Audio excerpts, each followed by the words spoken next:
Welcome back to Between Bells. Apple Store employees at New York City's Grand Central Terminal location, they're beginning to collect signatures to form a union, and it may not be the only store looking to do so.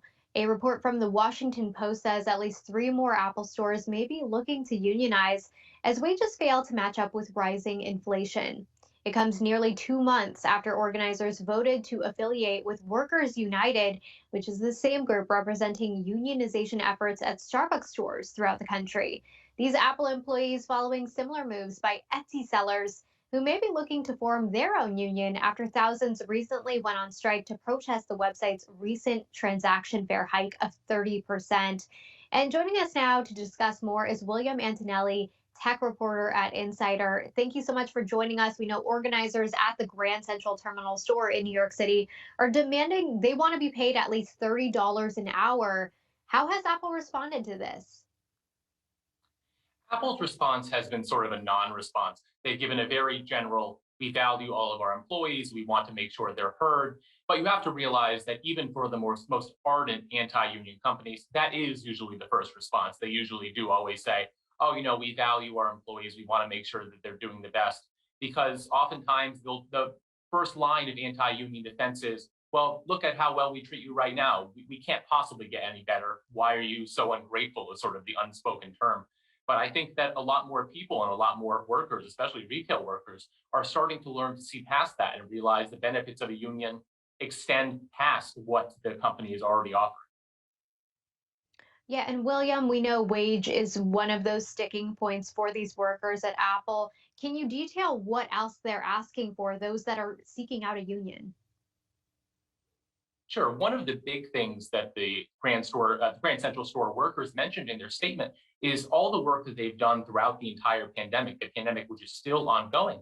And something that I think a lot of companies and a lot of managers fail to realize is that retail workers have been treated terribly throughout the pandemic, not only in terms of having to interact with customers out in the public all day, but in terms of long hours, in terms of not necessarily being able to get sick pay.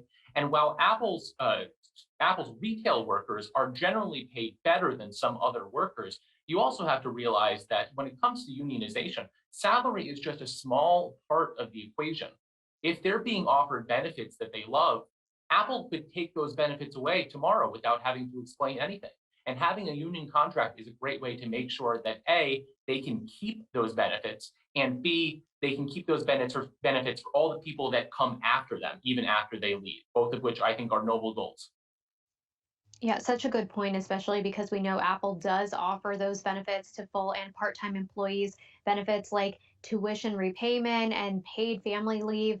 But I do want to switch gears here and ask you, how likely do you think it is that this segment of Apple employees is successful in their fight?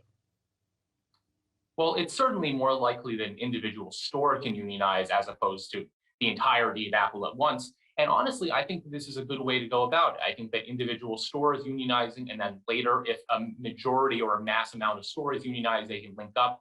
And we're seeing a lot and lot of thirst from also union guilds to help tech workers organize. We see Code, the campaign for digital employees, have been helping companies like Google, companies like Activision Blizzard. Over or almost 700 employees from the New York Times tech division just became the largest union in New York News Guild history. So there is a lot and lot of hunger from tech workers to get in on the unionization game. And if they can keep up that motivation, there's not a lot that can stop them. Yeah, we've been talking about this a lot here at Cheddar News, and this follows kind of the pattern from the Starbucks location that was able to unionize. We know the same kind of sentiment has been seen within Amazon. And the pattern that you see is that these companies all performed really well during the pandemic and in many cases have had record breaking revenue. So, what do you think this means as far as the impact on Apple if this does succeed moving forward, unionization at this location? Apple could afford to unionize every single one of their employees in every single retail location, and it would not make a dent in their profits. I was on Cheddar in January talking about Apple had just hit the $3 trillion market cap. By market cap, they are by far the most valuable company in the world. So even if they were to pay employees $50 an hour, they would be able to afford it and then some. And as it comes, if they were to unionize, if this shop unionizes, what sort of non-economic effect would it have on Apple?